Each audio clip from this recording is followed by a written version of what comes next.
제가 좋아하는 꽃 중에 하나가요, 민들레 꽃이에요. 민들레 꽃 보신 적 있나요?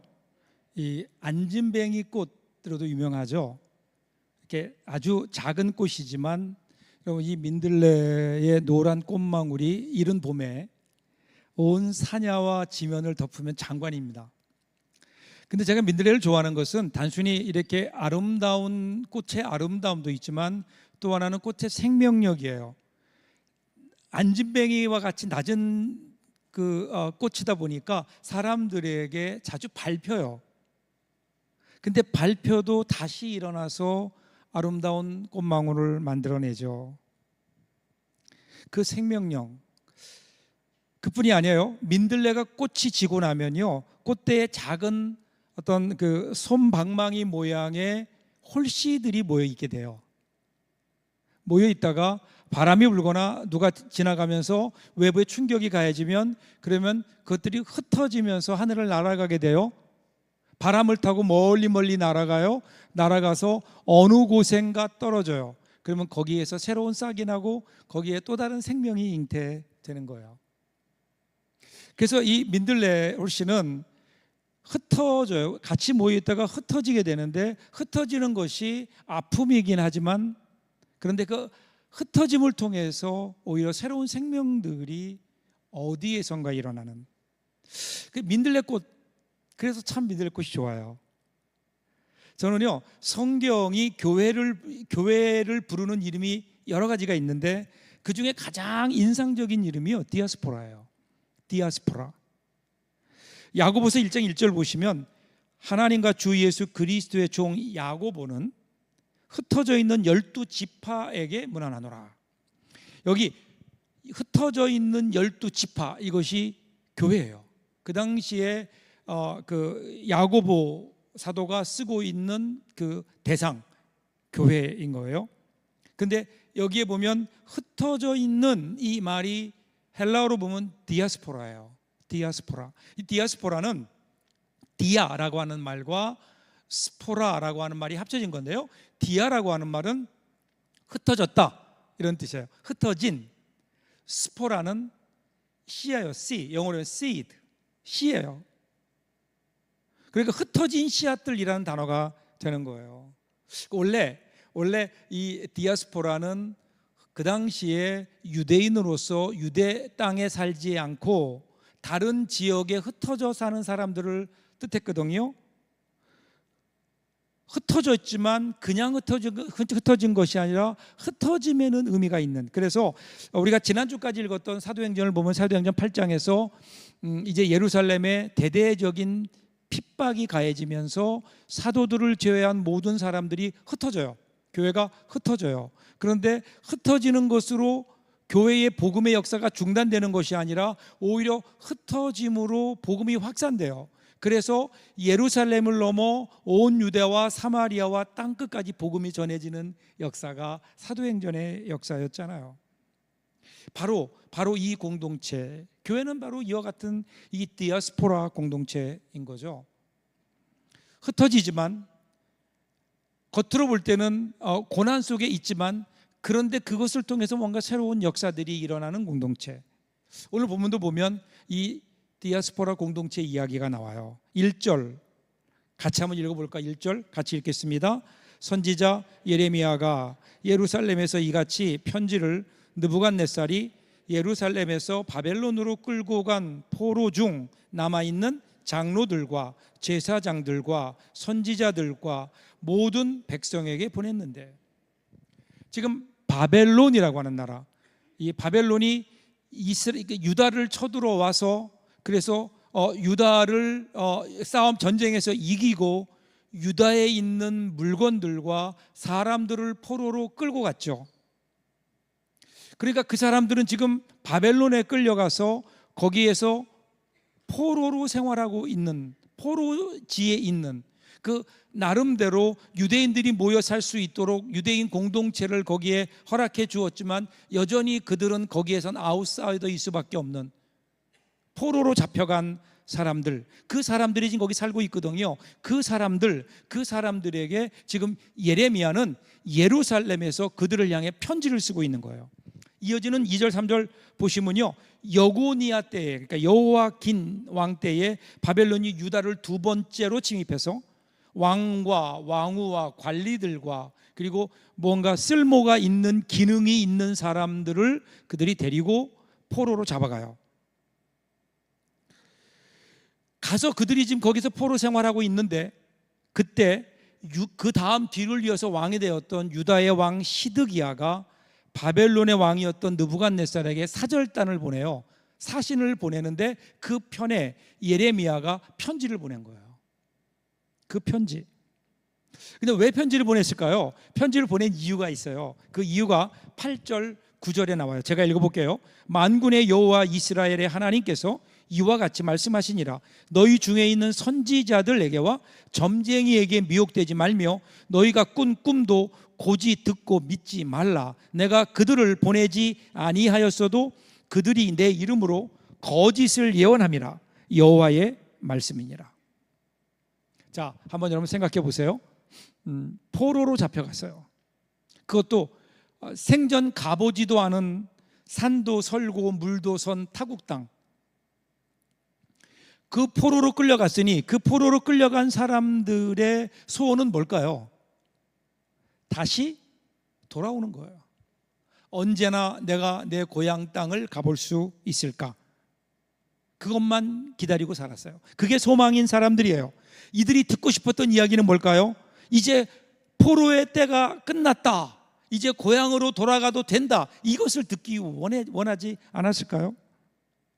근데 이런 사람들의 그 바램을 이용하는 사람들이 있죠. 거짓 선지자들이에요. 그래서 바벨론 포로지에서 이러한 거짓 선지자들이 나오기 시작하면서 그들이 사람들의 바램을 이용해서 이제 곧 우리가 예루살렘으로 돌아간다 이렇게 말하기 시작한 거예요. 실제로 우리가 한 장 전으로 가보면 28장에 보면 하나냐라고 하는 선지자는요, 이 거짓 선지자예요. 이 사람은 하나님이 나에게 말씀하시기를 2년이 지나면 너희가 돌아간다. 아주 그 횟수까지 정확하게 예언을 했어요. 2년 안에 돌아간다. 달콤한 말로 사람들을 호렸어요.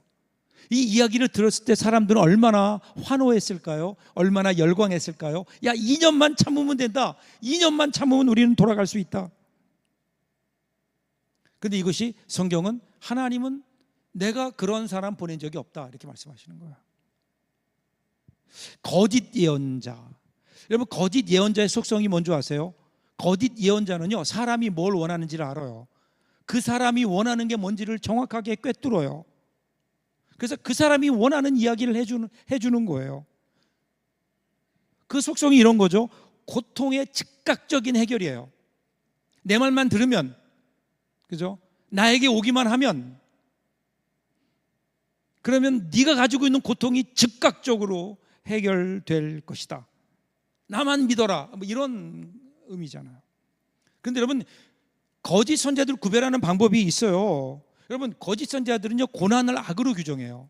우리 삶에 우리에게 찾아오는 모든 고난을 악으로 규정해서 우리에게 있어서는 안 될 것이 우리에게 왔기 때문에 그것을 피해가야 된다, 혹은 그걸 쫓아내야 된다, 이렇게 얘기하는 거예요. 근데 여러분, 우리에게 오는 모든 고난이 다 악일까요? 사실은 우리의 삶을 보면 살아가면서 우리는 이런저런 여러 가지 상황 속에 우리들이 처해질 때가 있잖아요. 때로는 내가 원하는 환경일 수 있지만 때로는 내가 원치 않는 환경일 수 있어요. 그러면 내가 원치 않는 환경은 다 악일까요? 나에게 어떤 고난이 오면 그 고난은 무조건 다 악한 걸까요? 그것은 우리가 꼭 피해가야만 되는 일인가요? 거짓 선지자들은 그렇게 얘기해요. 너에게 고난이 없는 것이 행복이다. 그 고난을 피해가라. 그런데 참 선지자는 그렇게 얘기하지 않아요. 그러한 달콤한 사람의 소리, 사람의 목소리에 속지 말아라 하면서 현실의 고단함을 정면으로 직시해라. 그리고 거기에서 하나님의 뜻이 무엇인가를 발견해라. 이것이 참 선지자의 예언이었다고요. 그런데 사람들은 누구의 말을 더 좋아할까요? 여러분 같으면 어떠시겠어요? 여러분이 그 바벨론 포로지에 있다고 생각해 보세요. 그럼 누구의 말을 더 좋아할까요? 돌아간다? 못 돌아간다? 사람들은요, 자기가 듣고 싶은 이야기에 귀를 기울여요. 본능적으로. 자기가 좋아하는 것에 마음을 열어요. 내가 생각하는 것에 귀를 여는 거예요. 정말 하나님 말씀이 무엇인지, 하나님의 뜻이 무엇인지에 관심 갖기보다 오늘 나에게 더 필요한 말이 무엇이고, 오늘 나에게 더 좋은 말이 무엇인가를 생각하고 그것에 귀를 기울이게 되는 거예요.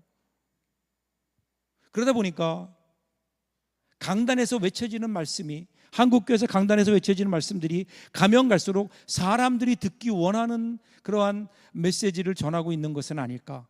제가 말씀을 준비하면서 그 생각을 했어요. 그리고 제가 하나님께 약속했어요. 하나님, 제가 목회하는 동안, 이 강단에서 말씀을 전하는 동안 사람들이 듣기 좋아하는 그러한 이야기를, 그러한 메시지가 아니라 하나님께서 우리 공동체를 향하여 주시고자 하는 그 말씀을 가감없이 전할 수 있도록 하나님, 나를 그렇게 사용해 주시기를 원합니다. 여러분에게도 제가 약속드려요. 저의 능력 한도에서 절대로 여러분이 듣기를 원하는, 여러분을 좋게 하는 그런 메시지가 아니라 하나님께서 우리 공동체를 향하여, 여러분을 향하여 주는 메시지를 전하기 위해 저는 최선을 다할 거예요. 여러분께 약속해요. 여러분들도 약속하세요. 하나님의 말씀을 듣겠습니다. 사람의 말이 아니라 정말 내 마음에 내가 원하는 것을, 그것에 대해서 어떤 내 욕심을 채워주는 말이 아니라, 내가 원하는 말이 아니라 하나님께 전하신 말씀, 그 말씀 앞에 무릎 꿇을 수 있는 믿음을 나에게 주십시오. 여러분, 그렇게 우리가 하나님 앞에 약속해야 되지 않을까요? 그때 하나님께서 우리 교회를 말씀으로 하나 되게 하는 말씀의 공동체로 이루어 가실 줄로 믿습니다. 그렇죠? 약속을 해야 되는데 그냥 하면 다 잊어버려요. 우리 약속할 때 어떻게 하죠? 새끼손가락을 내밀어 하나님 앞에 약속, 저하고도 약속, 그렇죠? 그래서 우리가 하나님의 말씀이라면 내가 그 말씀 앞에 엎드리겠습니다. 나에게 어렵고 힘들어도 여러분, 그래야 우리의 삶이 하나님의 뜻대로 이루어져 나가지 않을까요? 거짓 선지자들에 속지 마십시오. 자, 그리고 이제 이들에게 이러한 거짓 선지자들이 일어나니까 그 지역 굉장히 혼란스러워지잖아요. 그래서 분명한 지침을 줘요. 그 내용이 뭘까요? 5절 6절이에요. 같이 한번 읽겠습니다. 5절 6절 같이 읽습니다. 너희는 집을 짓고 거기에 살며 텃밭을 만들고 그 열매를 먹으라. 아내를 맞이하여 자녀를 낳으며 너희 아들이 아내를 맞이하며 너희 딸이 남편을 맞아 그들로 자녀를 낳게 하여 너희가 거기에서 번성하고 줄어들지 아니하게 하라. 이 편지를 읽었던 유대 포로 공동체는 아마 충격을 받았을 거예요. 왜 그럴까요? 지금 포로로 잡혀 있는 사람들은요, 빨리 이곳을 벗어나서 예루살렘으로 가는 거예요. 하나님이 그렇게 해주시기를 원하는 거예요. 이곳이 어떤 곳이에요? 바벨론이에요. 하나님이 안 계신 땅이에요. 척박한 땅이에요. 그들에게 있어서는 저주의 땅이에요. 근데 그곳을 벗어나서 하루속히 빨리 고향으로 돌아가게 하셔야 되는데, 그런데 지금 예레미야는 편지를 통해서 하나님의 말씀을 전하면서 뭐라고 얘기해요? 야, 거기서 살아, 이거예요. 그곳이 너희가 살아야 될 터전이야.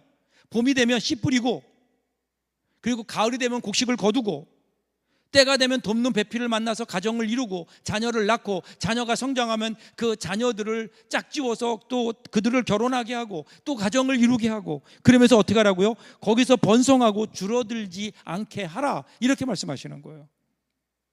예루살렘으로 돌아가는 게 아니에요. 거기에 살면서 너희가 거기에서 번성해라. 여러분, 이거 어디서 많이 들어본 말씀 아니에요? 창세기 1장 28절 보면요, 하나님이 그들에게 복을 주시며 하나님이 그들에게 이르시되 생육하고 번성하여 땅에 충만하라. 하나님이 인간을 만드시고 주신 복이 뭐냐면, 첫 번째 복을 주시면서 그 복이 번성의 복이에요. 그 번성이 여기 나오잖아요. 그뿐인가요?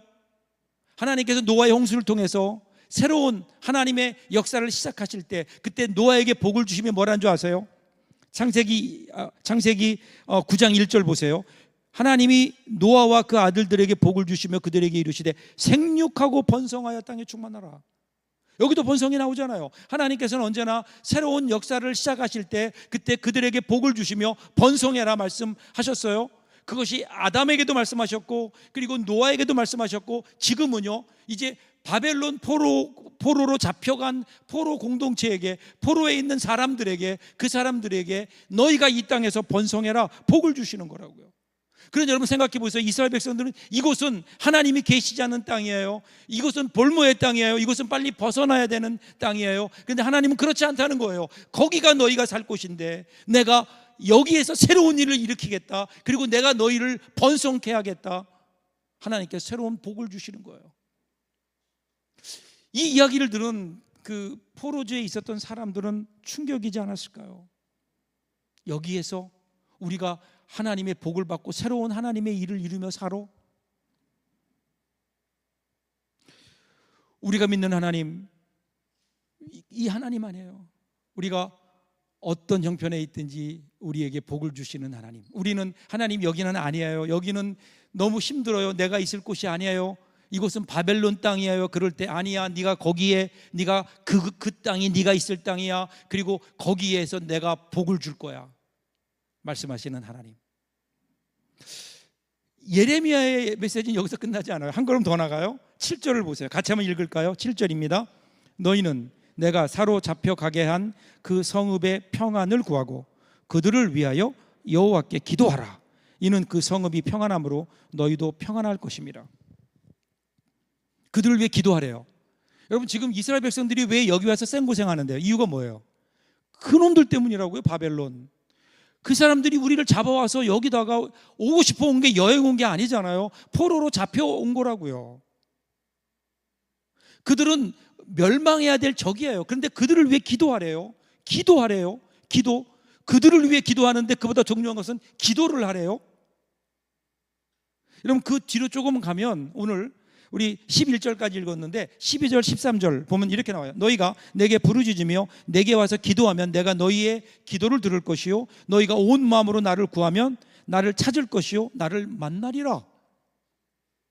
우리는 지금 너무 결론을 다 알고 있으니까 그냥 감동 없이 읽는데요. 여러분 이것을 읽는 이스라엘 사람들의 마음은 막 정말 심장이 쿵쾅쿵쾅 뛰었을 거예요. 왜 그런 줄 아세요? 지금 그들은 바벨론은 하나님이 안 계신 거예요. 하나님이 관심이 없는 곳이라고요. 그런데 지금 뭐라고 말씀하세요? 여기서 기도해라. 그들을 위해 기도해라. 그러면 어떻게 해요? 하나님이 기도를 들으시겠다는 거예요. 지금 이스라엘 백성들은 여기는 하나님이 계시지 않는 곳이고 예루살렘에 하나님이 계시는데, 그래서 예루살렘 빨리 돌아가야 되는데, 그런데 하나님은요, 아니야, 네가 기도하면 여기서 내가 너의 기도를 들을 거야. 기도만 들으시는 게 아니라 너희가 나를 전심으로 찾으면 내가 너희를 만나주겠다는 거예요. 여러분 예루살렘에서도 만나지 못한 하나님을 여기서 만날 수 있다는 거예요. 어디에서요? 바벨론에서. 그때 그들은 깨닫는 거, 아, 하나님이 여기에도 계시는구나. 내 삶의 자리에 하나님이 함께 하시는구나. 그래서 시편 기자가 이렇게 고백해요. 시편 139편 7절부터 10절을 보면 같이 한번 읽어봐요. 왜냐면 여러분들이 이 말씀을 잘 기억했으면 좋겠어요. 같이 한번 읽어볼까요? 내가 주의 영을 떠나 어디로 가며 주의 앞에서 어디로 피하리이까? 내가 하늘에 올라갈지라도 거기 계시며 수월에 내 자리를 펼지라도 거기 계시나이다. 내가 새벽 날개를 치며 바다 끝에 가서 거주할지라도 거기서도 주의 손이 나를 인도하시며 주의 오른손이 나를 붙드시리이다. 이게 그 고백이라고요. 여러분 구약 성경의 신앙을 보면요, 바벨론 포로기를 기준으로 해서 완전히 바뀌어요. 그 전까지 하나님은, 유대인 그들에게 하나님은 예루살렘 성전에 거하시는 자기들만의 하나님이었어요. 그런데 바벨론 포로, 이 고난의 시기를 겪으면서 그들은 하나님이 우리들만의 하나님이 아니라 온 우주의 하나님, 온 세상의 하나님이심을 고백하게 되는 거예요. 고난이 그들의 신앙을 더 위대하게 만드는 거예요. 여러분 이 하나님을 우리가 지금 믿고 있지 않나요? 이 하나님, 어디에나 계신 하나님, 교회에만 계신 것이 아니라 우리의 삶의 현장 속에 우리와 함께 하시는 하나님. 그런데 여러분 그 하나님을 우리는 지금 하나님과 함께 살고 있는가라는 거예요. 우리 가운데 거하시는 하나님, 여러분 그 하나님이 어떤 하나님이세요? 우리가 죄를 지을 때라도 그 죄의 현장에 아픈 마음으로 우리와 함께 하시는 하나님. 설사 오늘 시편 기자의 고백과 같이 우리가 지옥 속에 들어가더라도 거기라도 찾아오셔서 함께 하시는 하나님, 그 하나님의 함께 하시는 은혜가 있는데, 오늘 우리는 우리의 삶의 현장 속에서 우리가 살아가는 우리의 삶의 자리자리에 함께 하시는 하나님을 과연 우리는 경험하고 있는가? 믿고 있는가? 이스라엘 백성들이 이걸 깨달은 거예요. 자, 그리고 나서 하나님께 드디어 이제 쐐기를 박으세요. 10절 보세요. 10절 보면 여호와께서 이와 같이 말씀하시니라. 바벨론에서 70년이 차면 내가 너희를 돌보고 나의 선한 말을 너희에게 성취하여 너희를 이곳으로 돌아오게 하리라. 70년이 지나면 너희가 돌아올 것이다. 아까 하나냐는 몇 년이요? 2년. 거짓 선자는 2년이라고 그랬는데 하나님께서는 지금 70년이라고 말씀하세요. 이 말을 들었을 때 여러분 어땠을까요? 여러분 같으면 어떠시겠어요? 이게 좋은 소식이에요? 나쁜 소식이에요? 남의 얘기니까 관심이 없어요? 70년 후에는 고향으로 돌아간다. 이게 돌아간다는 얘기예요? 못 돌아간다는 얘기예요?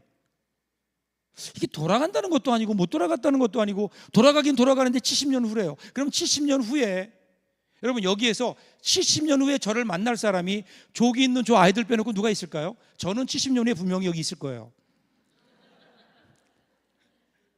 여러분들은 자신 있으세요?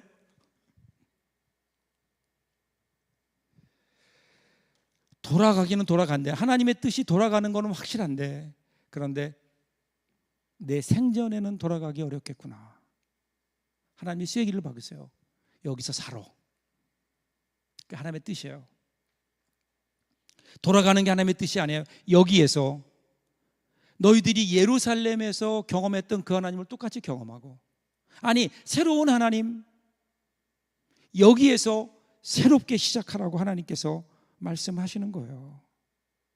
그렇다면 이제 중요한 것은 여기에요. 어떻게 살아야 되는 거 아닌가요? 바벨론 땅에서 앞으로 어떻게 살아가야 되느냐. 두 가지 길이 있어요. 하나는요, 그냥 사는 거예요. 어쩔 수 없이. 돌아갈 길이 없으니까. 어차피 내가 돌아가고 싶다고 돌아갈 수 있는 길도 아니에요. 그냥 어쩔 수 없으니까 사는 거예요. 죽지 못해 사는 거예요. 삶의 무게에 눌려 그냥 살아가는 거예요. 피하고 싶지만 피할 수도 없어요. 그러니까 그냥 살아가요. 그러면 이 사람의 마음은 어떨까요? 마음을 열어보면 뭐가 있을까요? 불평, 원망, 복수, 두려움, 이런 걸 살아가지 않을까요? 그러면서 어떻게 하면 내가 이 바벨론을 벗어날 수 있을까만 생각하며 살 거라고요.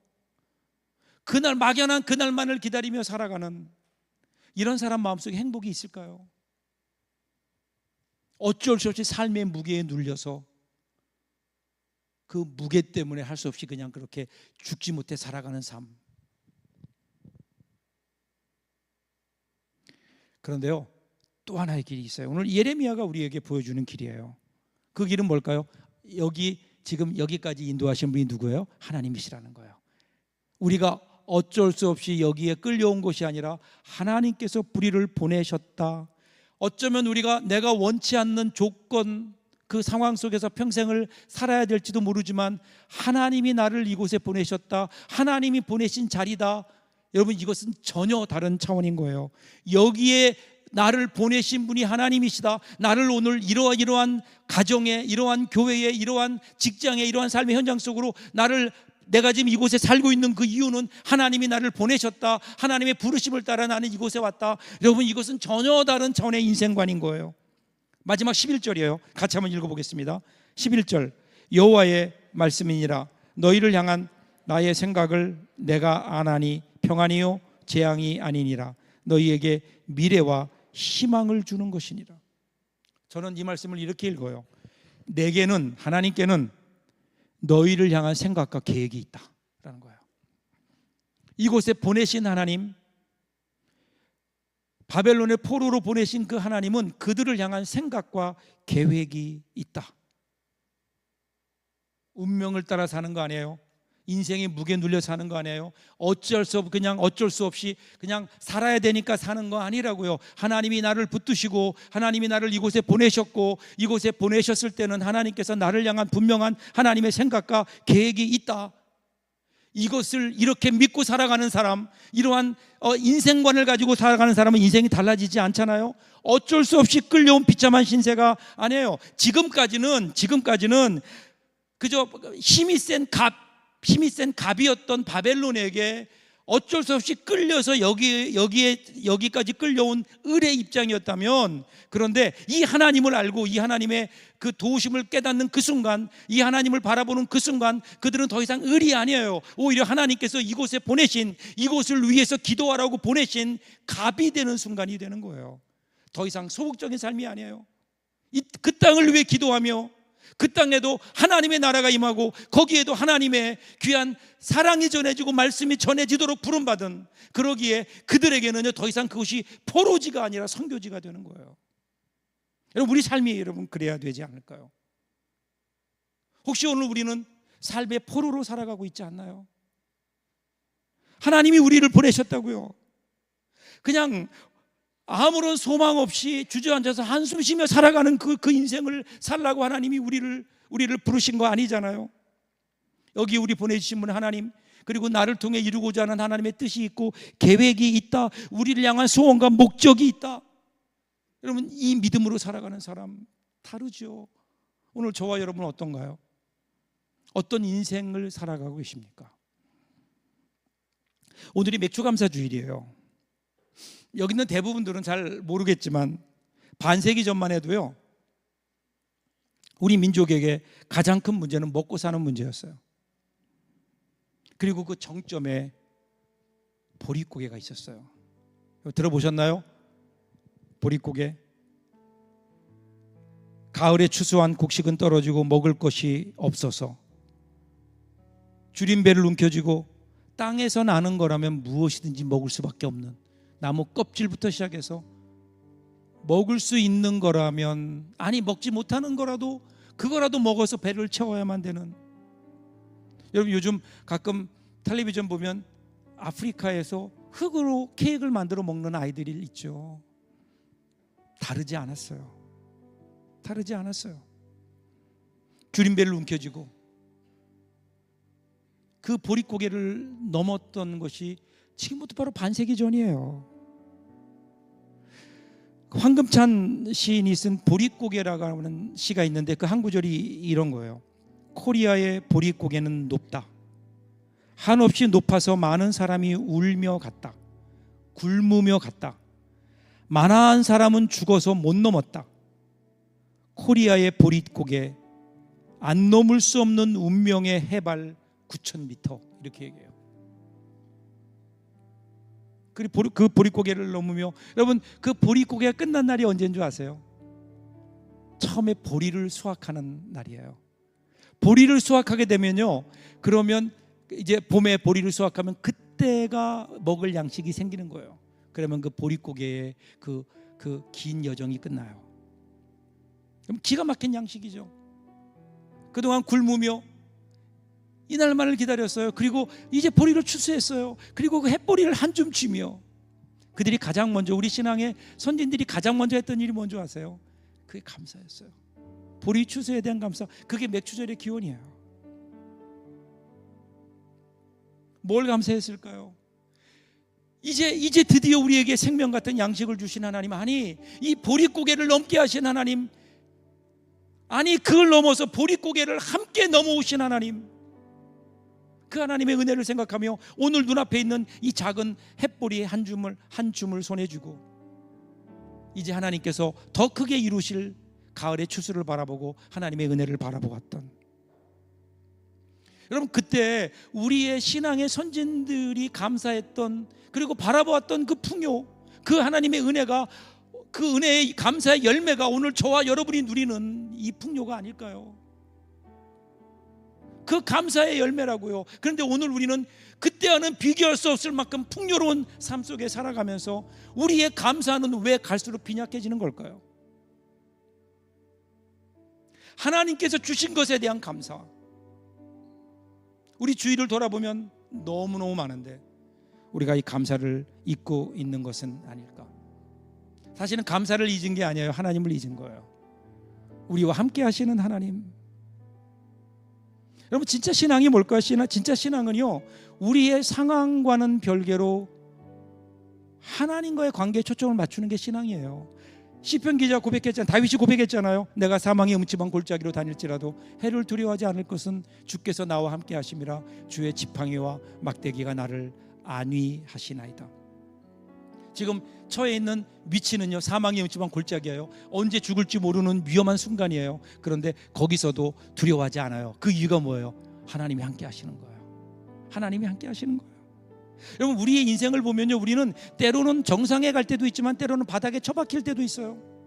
내 인생이 이대로 끝나나 그렇게 좌절하고 싶은 때도 있어요. 근데 문제는 거기에서 우리가 상황만 바라보며 절망하느냐, 아니면 눈을 들어 우리의 목자 되시는 하나님을 바라보며 그 하나님의 인도하심을 받느냐, 누구하고 관계하고 있느냐, 이것이 여러분 믿음 아닐까요? 그 주님과 함께라면. 비록 지금 바벨론의 포로로 잡혀갔지만 그런데 하나님께서 그들을 통하여 이루실 새로운 역사가 있다고요. 그리고 그들은 그 새로운 역사를 경험하는 거예요. 오늘 우리도 마찬가지예요. 오늘 우리의 삶이 어떻다고요? 힘들다고요? 내 뜻대로 안 된다고요? 내가 원하는 것을 이루지 못했다고요? 지난 전반기 6개월을 돌아보니까 아무것도 내가 이룬 것이 없어 보인다고요? 그 이전에 과연 나는 누구와 함께 그 길을 걸어왔는지를 한번 점검하세요. 하나님과 함께라면. 여전히 나를 이곳에 보내신 분이 하나님이고, 그리고 하나님이 나를 향한 계획과 그리고 하나님의 뜻이 분명히 있다면, 여러분, 우리는 아직 절망하면 안 돼요.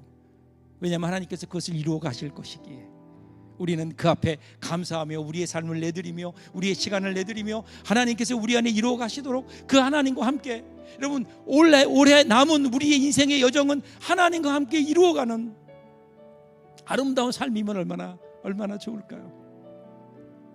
그런 은혜가 여러분들에게 있기를 주님의 이름으로 축복합니다. 지금까지 살아온 삶이 아니라 이제는 하나님과 함께 이루어가는 우리의 인생의 남은 여정, 저와 여러분들에게 아름답게 펼쳐지시기를 주님의 이름으로 축복합니다. 기도하겠습니다.